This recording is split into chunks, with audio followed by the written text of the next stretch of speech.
eu sou a Babi Rangel. Eu sou a Carol Vassiti. E começa agora mais um Papo das Sisters. E hoje, gente, não poderia ser diferente, com um super convidado, um grande amigo, um grande profissional, Edson Freitas. Muito obrigada, meu amigo, pela tua presença, por aceitar o nosso convite com tanto carinho. A gente se conhece há tanto tempo, né? Eu vi vocês pequenas. Verdade. Posso falar muito não, senão eu acabo entregando a minha idade.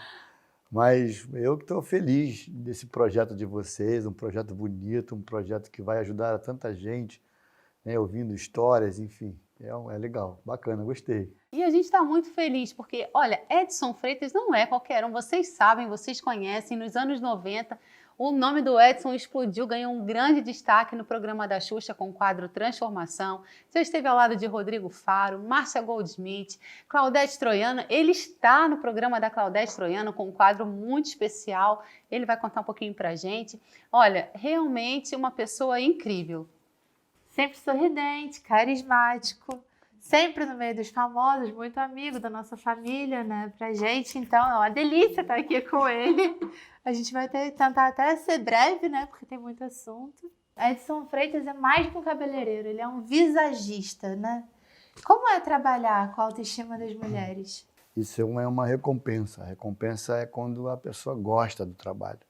Né? E duas coisas diferentes, o visagista e o profissional da área da beleza como cabeleireiro. O visagista, ele cria todo o cenário, ou seja, fizemos a última novela da Record e interessante é que você criava o personagem, você criava... Tudo vem do que vem escrito para ela, né? Se ela ia ser uma prostituta, se ela ia ser uma mulher rica, se ela ia ser uma dondoca, se ela ia ser... Enfim, o personagem ele é criado para isso.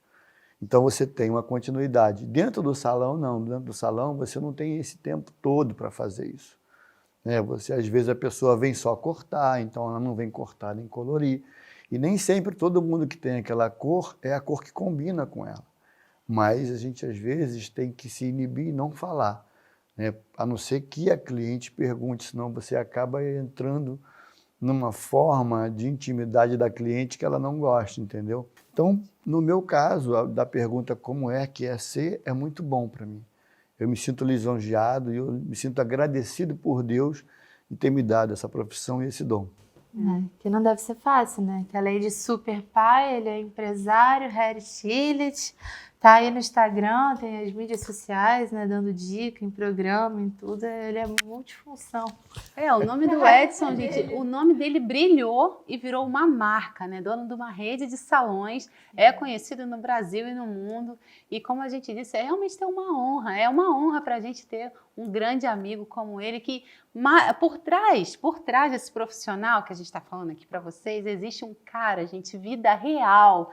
E ele não poderia estar de fora do Papo das Sisters, porque como vocês já sabem, o nosso objetivo com o Papo das Sisters é exatamente esse, mostrar quem é a pessoa, o famoso, né, por trás da fama, por trás das câmeras, mostrar um pouquinho da sua vida real, da sua trajetória. Bastidores, né? Exatamente, a sua trajetória, os seus desafios, as lições que você traz da sua caminhada, né? E o Edson, gente, tem uma história de vida linda, incrível. Quando ele falou que Deus deu um dom, foi realmente um dom mesmo. Foi algo lindo e eu queria que ele contasse um pouquinho pra gente como foi que tudo aconteceu, como essa profissão começou a fazer parte da sua história.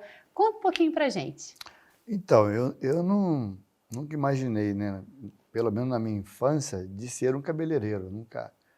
Não foi algo que eu nasci, que meu pai foi cabeleireiro. Não, ninguém foi cabeleireiro na minha família, pelo menos que eu saiba.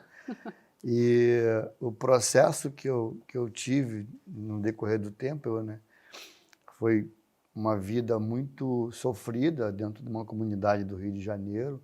Eu perdi a minha mãe muito cedo, perdi minha mãe. E, infelizmente, o meu pai, ele não quis me registrar, quer dizer, além de eu ser um bastardo, eu fui um filho recusado pelo meu pai, né? Então, assim, mas isso, no começo, não me afetava muito, até porque a minha mãe supria o amor, né? Então, ela foi pai e mãe, até meus 12 anos. Depois dos 12 anos, a minha mãe teve um câncer e morreu. Então, ela morreu com 29 anos. Ela morreu sentada exatamente na cama, deitada com a cabeça no meu colo. Então, assim, a imagem dela ficava o tempo inteiro dentro de mim. E assim, a tristeza tomou conta de mim.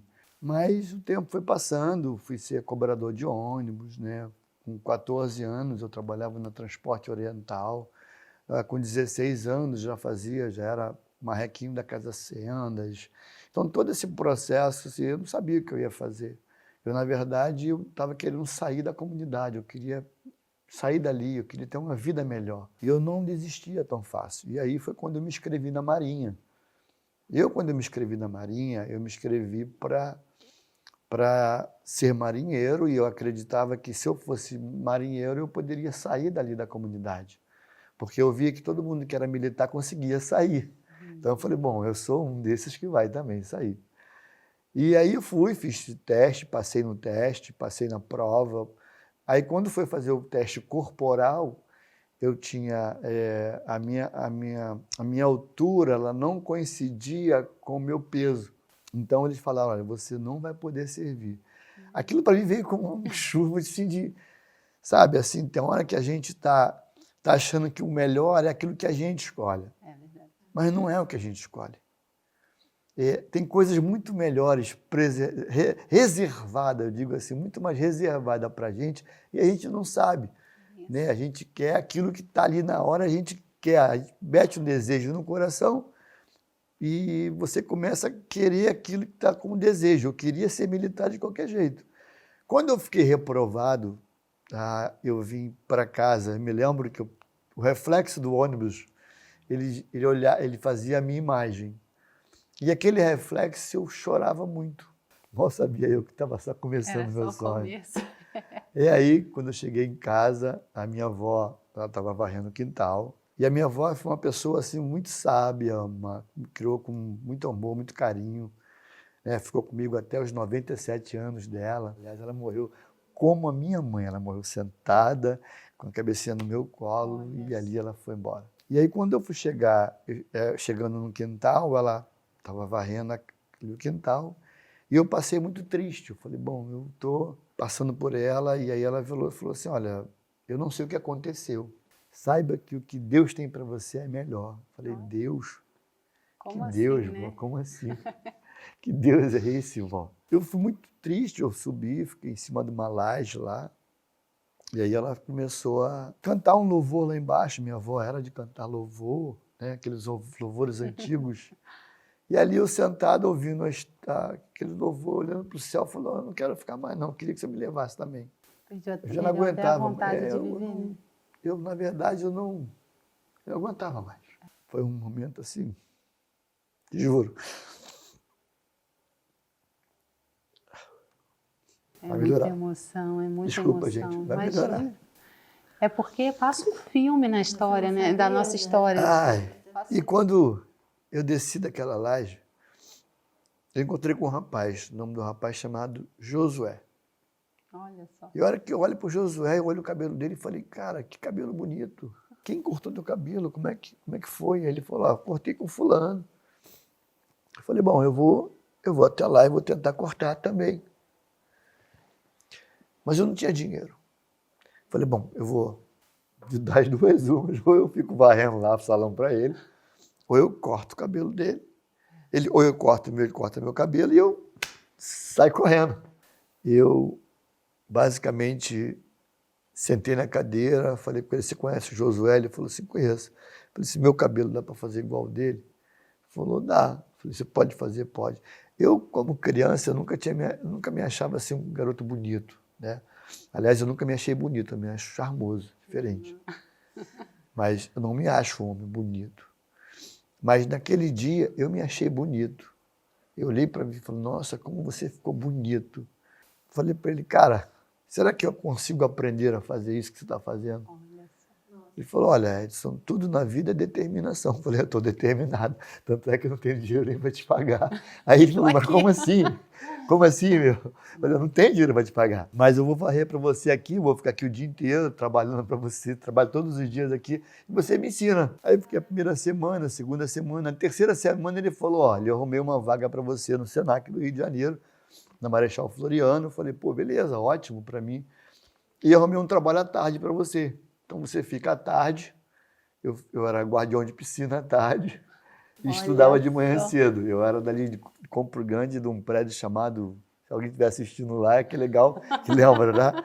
Na Ilha de Mykonos, ali do lado do Corpo de Bombeiro, em Campo Grande. E eu no Senac, ali fazendo aula, e aí, assim, tinha um campeonato, né? E eu queria ser inscrito, eu tinha que ser inscrito, eu queria disputar esse campeonato do Rio de Janeiro.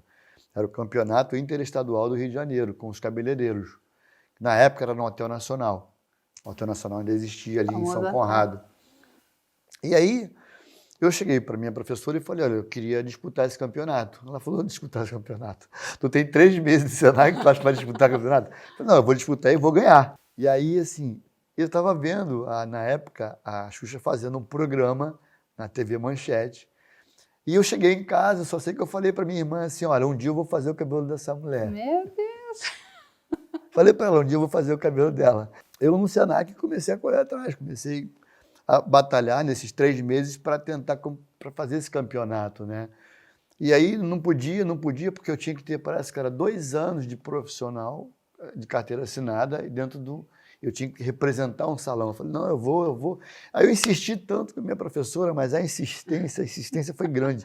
Todo dia eu perturbava ela, que ela ficava, ai meu Deus, sabe aquele garoto? Ela deixou só pra se livrar. Eu vi aquele garoto e falei, olha, não, eu vou fazer, eu vou disputar. Ela falou, mas não pode disputar. Eu falei, dona José, por favor, me inscreva, que eu vou disputar. Todo dia eu ia. Até que um dia ela falou assim, eu não aguento mais ver esse garoto. Escreve ele. Aí eu me inscrevi. Então, assim, tinha muita gente fera, muita gente que na época era muito fera, que era o pessoal do Souza, cabeleireiros do Rio Sul, era o pessoal dali do Sebastião Bedendo, da Senador Vergueiro, no Flamengo. O Sebastião é um ícone, fera. Aliás, se estiver vendo, um abração para ele. Joselito, Cacá, o Pavão, só tinha fera. E quando chegou assim, eu não tinha mesa, você tinha que comprar a mesa, não tinha dinheiro para a mesa. Você tinha que comprar para fazer um modelo, não tinha. Então, eu peguei uma cadeira de uma mesa lá, sem ninguém ver, botei minha modelo sentada e falei, fica aí sentadinho. Aí era muita gente, tinha mais ou menos ali, acho que uns 30, 40 cabeleireiros disputando. E aí eu me lembro que quando eu acabei de cortar, os juízes foram analisar o cabelo, e eu sentei na cadeira lá e falei, pô, vou ganhar. Aí quando veio o 5º lugar, eu falei, perdi. Porque o 5º lugar, o cara era um garoto chamado Joselito, do Sebastião. Nossa, até hoje lembro exatamente. Eu falei assim, cara, se esse cara que é o Joselito ganhou em 5º, fiquei para fora, meu Deus do céu, fiquei para fora. Quando eles falaram 4º lugar, Edson Freitas, eu falei, não acredito. Aí, cara, eu fui para um abraço, gritando, comecei a gritar, foi assim, algo assim, marcante na minha vida, né? Aí passamos a treinar mais, fui trabalhar em Copacabana com o Walter ali na Senador Vergueiro. Trabalhei lá, trabalhei alguns meses lá, o Walter estava montando a primeira loja dele no Barra Shopping. Falei, bom, eu preciso ir para o Barra Shopping, eu quero ir para o Barra Shopping, que eu vou crescer no Barra Shopping. Olha, quem diria que hoje ele é quem ele é no Barra Shopping, né? Tudo uma determinação. E eu conheci o Walter no dia do congresso, porque como eu tinha ganho o congresso, ele me deu um cartão. E eu me lembro que eu fui pegar o trem na Central do Brasil para ir para Senador Camará, e nesse período que eu coloquei a minha mochila em cima daquele bagageiro do trem que o trem tinha, eu sentava e sempre lia um livro, sempre gostava de ler. Eu queria ler até para evitar falar gíria, né? Se preparar, né? Você começa a ler assim, eu estou lidando com pessoas com poderes aquisitivos mais altos, com padrão alto, então eu preciso evitar falar gíria, eu preciso evitar cometer erros de português, eu preciso tentar melhorar. Então eu comecei a ler. E quando eu olhei para cima, minha bolsa sumiu.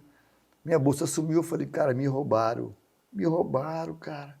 Aí eu falei, moça, a senhora viu a bolsa que estava aqui? Moça, a senhora viu? Não. E o trem já ia fechar. Na hora que ele ia fechar, eu saí de dentro do trem. Nossa, botei a mão na cabeça e falei, meu Deus, como é que eu vou trabalhar agora? Meio triste, fui para casa, estava triste demais. Aí lembrei do cartão que o Walter me deu. Liguei para ele. Eu saí de casa, eram 6h30 da manhã, cheguei antes de abrir, ele abria 8 horas da manhã, na Galeria Ritz. E aí ele foi... E eu fui pedir a ele o material emprestado. que era o material tesoura, secador, que eu sabia que ele teria lá para me emprestar. Falou, não, Edson, eu quero conversar com você. Ele me chamou para trabalhar lá, eu fiquei muito feliz que eu ia trabalhar em Copacabana, num lugar de pessoas que tinham condições financeiras. E aí ele montou nesse salão no Barra Shopping, eu falei, eu preciso ir para lá. Foi quando ele decidiu me mandar para o Barra Shopping. No Barra Shopping tinha 18 cabeleireiros, eu era o 19º. Então, quando você entra, você é meio X9. Né? Tipo assim, chegou o X9 do Walter. Garoto. O Walter me chamava para lanchar, me chamava para almoçar quando ele ia trabalhar. O Walter sempre gostou muito de mim, até como funcionário, eu dava muito exemplo. Eu não entrava em patotinha para criticar o patrão. Eu não entrava em patotinha para tentar aumentar a minha comissão. O que eu quisesse fazer, eu sentava com ele e falava, dá para a gente melhorar isso aqui? Ele falava, não. Eu iria e me contentava. Só que quando eu entrei no salão, eu falei, olha, você é a maior fera daqui. E em 2 anos, a quantidade que eu fazia financeiro era 2 vezes mais do que a pessoa que estava em segundo lugar. Então, a hora que eu cheguei a alcançar esse patamar, eu comecei a fazer muita revista, comecei a fazer muito, na época, Manchete. Eu fazia uma revista Manchete, fazia Cláudia, fazia Ana Maria, fazia muita capa de revista, fazia capa, dava dicas, fazia tudo isso. Eu atendia a uma média de 40 a 50 clientes por dia, todos os dias. Eu entrava, eu era o primeiro a chegar na loja. Aí você vê o exemplo, né? Eu era o primeiro a chegar na loja, eu chegava antes das 10 horas, chegava 9h30, eu já chegava na loja. Eu corria no ponto do ônibus para chegar o primeiro, para poder botar o nome na vez. Olha só. E eu era o último a sair. E segunda-feira, que era meu dia de folga, eu ia para o salão treinar. Nesse intermédio, eu consegui arranjar uma loja no Via Parque, o Walter e eu. Ele me chamou, falou, estou sabendo que você vai fazer uma loja. Aí eu falei, você quer vir como sociedade? Aí ele veio como sócio, ajudou a montar a loja final. Eu estava num processo financeiro horrível, porque eu não tinha mais dinheiro. E o salão foi um boom. Era uma fila na porta para fazer cortar cabelo. Quando a Ângela Matos aparece no salão, a Ângela trabalhava junto com a Xuxa, trabalhava com a irmã dela, a Marlene. E aí eu falei, olha, vamos mudar esse cabelo. Eu tinha chegado de Londres, então eu estava assim, fervendo, doido para cortar cabelo, mudar o visual, né? Já era uma coisa assim, vamos mudar esse visual, Ângela. Ela falou, vamos embora, faz aí o que você achar melhor. Eu mudei o visual dela. Quando ela entrou no escritório da Marlene perguntou para ela, Edson, Ângela, quem é que cortou seu cabelo? Aí ela, cortei com o Edson ali no Via Parque. Ela falou, marca com ele para mim. Só que eu não tinha agenda. E a Marlene tinha que viajar. Aí, cara, como é que eu ia fazer para mostrar? Aí eu falei, olha, ela chega aqui, fica aguardando que eu vou atender ela. Quando ela veio, a minha sorte, né? Hoje eu vejo. Na hora eu vejo assim, falo hoje como sorte, mas foi Deus que fez tudo preparado. Cada detalhe, né? Cada detalhe. Deus vai preparando cada detalhe. Cortei o cabelo dela, ela falou, tá aí, vou fazer um quadro e vou te levar. Aí um dia, ela me ligou, falou, você pode vir aqui fazer um quadro? Falei, posso, era uma quarta-feira, ia gravar. Era um tapume. Lá atrás, a gente tinha que fazer lá atrás, tudo correndo, uma coisa assim. Não tinha nada organizado para mim, para gente que é profissional, que não tem um lavatório, não tinha nada. Eu tinha que fazer na hora. E foi um sucesso, o primeiro dia. Eu só fui para ir um dia só. Eu ia um dia, outros cabeleireiros iam outros dias. Ela, não, vem amanhã também. Aí eu fui na quinta-feira. Ela, não, vem agora na próxima. Foi um sucesso. Foi sucesso. Eu me assustava, porque assim, eu não podia andar no shopping, eu não podia entrar no aeroporto. Teve uma vez, assim, eu contei até essa semana para minha filha, que é minha filha Louise, também é cabeleireira. Uma linda, uma meu profissional top. Beijo, Lu! Meu filho Adriano também é cabeleireiro e eu já contei essa história para eles. Assim, o mais interessante é que quando uma vez eu fui entrando no aeroporto, tinha tanta gente, o cara falou, você não pode andar aqui, você tem que ir numa van e a gente só vai levar você quando tiver todo mundo dentro da aeronave. Eu falei, cara, que absurdo, olha o grau que eu cheguei, olha onde é que Deus me colocou. Sabe, quando tu chega na cidade, tinha umas 30 pessoas no aeroporto, assim, olhando, e com placa, eu quero transformação. Eu falei, meu Deus, olha que bacana. Isso é tão olha que barato, minha juventude. Eu vi tanto isso. Nossa, era algo assim, imaginário. Eu nunca imaginei. Até que um dia, nessa época eu não fazia o cabelo da Xuxa, eu só fazia o programa. E ela, assim, sempre simpática, muito simpática, sempre sorridente, ela sempre amiga. E ela, assim, ela ajudava todo mundo que pudesse ajudar, ela ajudava, ela falava, ela dava força. E até que um dia a Marlene falou, olha, eu estava no estúdio do Zé Henrique lá fazendo, foi quando ela falou assim, tem uma pessoa lá dentro querendo falar com você. Cara, e Xuxa era o seguinte, era assim, ó, tu olhar para ela, você não conseguia falar, não saía nada. Eu não conseguia falar, eu ficava tremendo. Era algo assim, surreal mesmo, mas era assim, uma pessoa que hoje ela ainda pode fazer algumas coisas, ela não pode fazer nada. Verdade. E aí a hora que eu entrei assim no estúdio, falei, vai lá que ela quer falar com você. Tem uma surpresa para você. Quando eu entrei era ela. Cara, que loura linda. Eu falei, nossa, que loura bonita. E assim, olhando para ela, falei, você quer cuidar do meu cabelo? Eu quero cuidar do teu cabelo. Aí veio aquilo lá atrás. Lembra que eu falei para vocês? Que eu falei com a minha irmã um dia, ainda vou cuidar do cabelo dela? Cara, quando você profetiza algo na sua vida e você crer naquilo que você... O que é a crer? A crença sobre o que você fala. É você ter que agir. Você disse para mim assim, quando eu cheguei assim, Edson, ó, me joguei. Por isso que vai ser um sucesso. Por isso que está sendo um sucesso. Por isso que eu acredito no sucesso de vocês. Obrigada. Porque você se jogou. Né? A gente faz muito planos na nossa vida. Né? A gente tem hábito de fazer muitos planos. Mas, na verdade, quem dá toda a direção é Deus. Exatamente. E foi aí que aconteceu isso tudo. Eu fiquei maravilhado. Graças a Deus, devo muito a Marlene, muito mesmo, assim, ter me projetado. A Xuxa, não tenho o que falar, me ajudou. Foi ela que colocou, na época, o nome no salãozinho lá em cima do palco que ela tinha. Nossa, e assim, é um agradecimento que vou levar para o resto da minha vida, né? Tanto de uma quanto da outra, da própria Ângela mesmo, que me levou até a Marlene. Sabe que a filha dela é Bárbara, porque ela me conheceu pequena também, e ela colocou o nome da filha de Bárbara. Olha que maneiro. Se ela estiver assistindo a gente, eu era bem pequenininha, e aí ela falou isso pra gente na época, falou pra minha mãe. E eu ainda não tinha noção das coisas, né? Mas você falando aí me veio isso à cabeça. Um beijo para a Ângela também, viu, gente? Estive na Record fazendo novela, fiz com o Rodrigo Faro, fiz Márcia Goldschmidt com Espelho, Espelho Meu. A gente ficou 4 anos com sucesso. Sucesso. Depois eu fui depois que fui para o Rodrigo fazer Rodrigo Faro, na época com meu amigo, cara assim de coração, que é o Daniel de Jesus, que era o dono da Daniele na época. Nossa, que homem, cara, palavra, sabe? Por isso que vence, viu, Daniel? Tiro meu chapéu para você, cara. Você, não é à toa que você é um vencedor. Você e sua filha, a Daniela, cara. Daniela, ó, um beijo para você. Tá? Vocês são nota 10, realmente. Depois de lá, eu fui para o programa de novo, da Claudete Troiano. Fui fazer um programa dela para valer, depois vim agora fazendo agora o novo programa dela, que Vou Te Contar.